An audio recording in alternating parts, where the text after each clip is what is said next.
Nous arriverons à la cinquième question.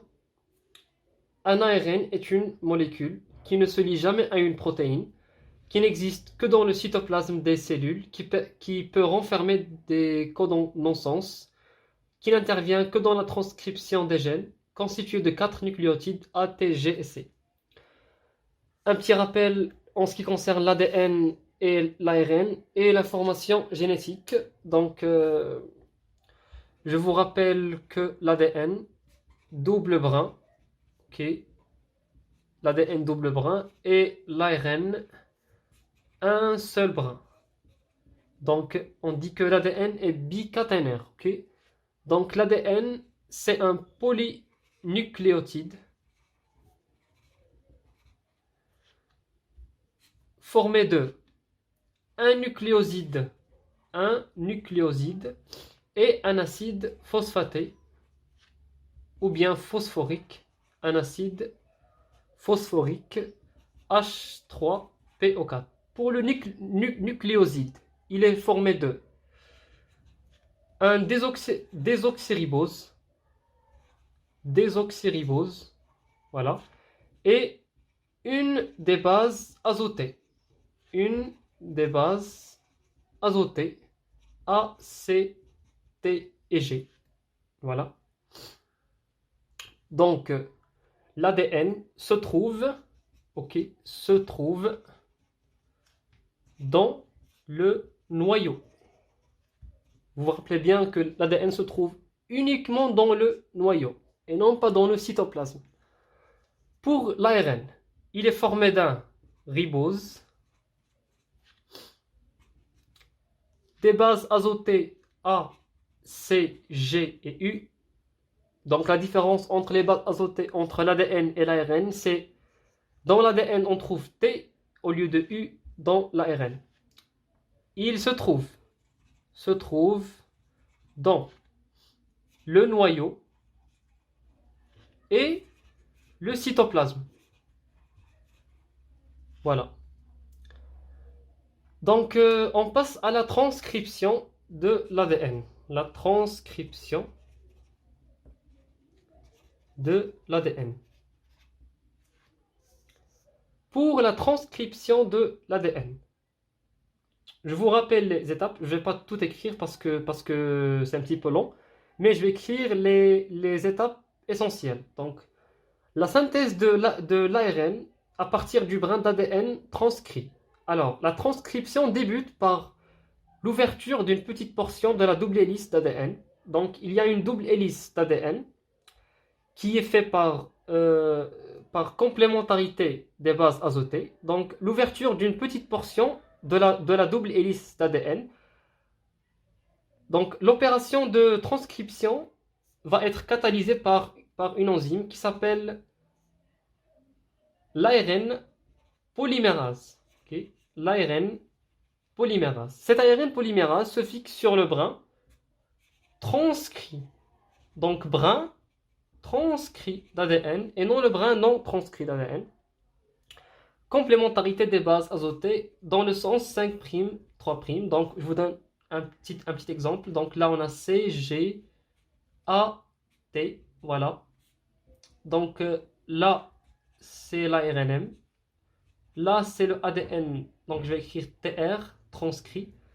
Donc, pour C, on aura G. Pour G, on aura C. Pour A, on aura U. Et pour T, on aura A. Donc, voilà. Donc, là, je viens de faire la transcription de ce brin d'ADN. C'est très simple. Il faut juste savoir les étapes. Et il faut bien savoir qu'il y a une complémentarité des bases et que dans l'ARN, on trouve U au lieu de T dans l'ADN. Passons à la traduction. Passons à la traduction de l'ADN. Donc, la traduction se fait en 3 phases. La phase d'initiation, la phase d'élongation et la phase de terminaison. Pendant la phase d'initiation, elle commence par un codon initiateur AUG qui code pour la protéine méthionine. Okay. Donc, le codon AUG s'appelle le codon initiateur. et puis, ou bien le codon d'initiation. Et puis, on trouve l'ARNT. L'ARNT, c'est l'ARN de transfert, ayant l'anticodon complémentaire. Donc l'ARNT qui vient avec l'anticodon complémentaire du codon AUG. Celle-ci s'appelle la phase d'initiation. Pendant la phase d'élongation, il y a une liaison peptidique.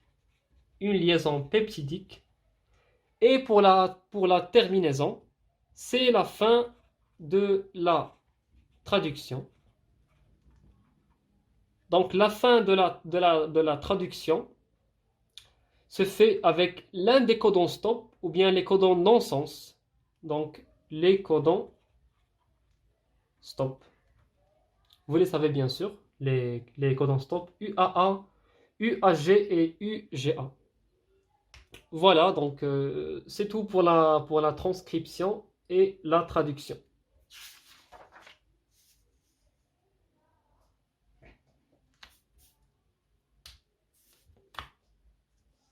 On va parler un petit peu des caractéristiques du code génétique. Donc, caractéristiques du code génétique.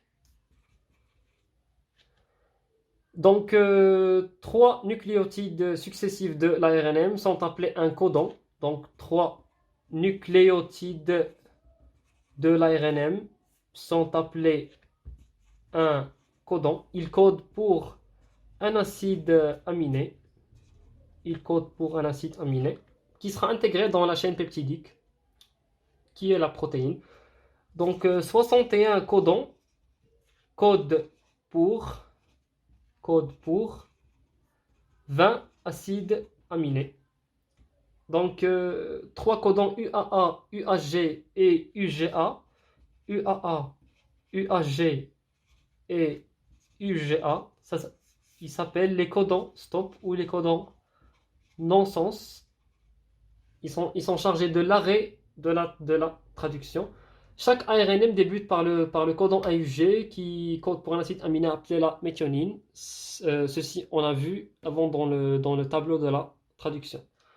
Donc, pour répondre à la question 5, un ARNM est une molécule. Un ARN est une molécule qui ne se lie jamais à une protéine. C'est faux, parce que ici, cette liaison à la protéine, ça fait partie de la traduction, donc c'est faux. Qui n'existe que dans le cytoplasme des cellules, c'est faux. On l'a vu avant, ici. On a vu que l'ARN se trouve dans le noyau et dans le cytoplasme.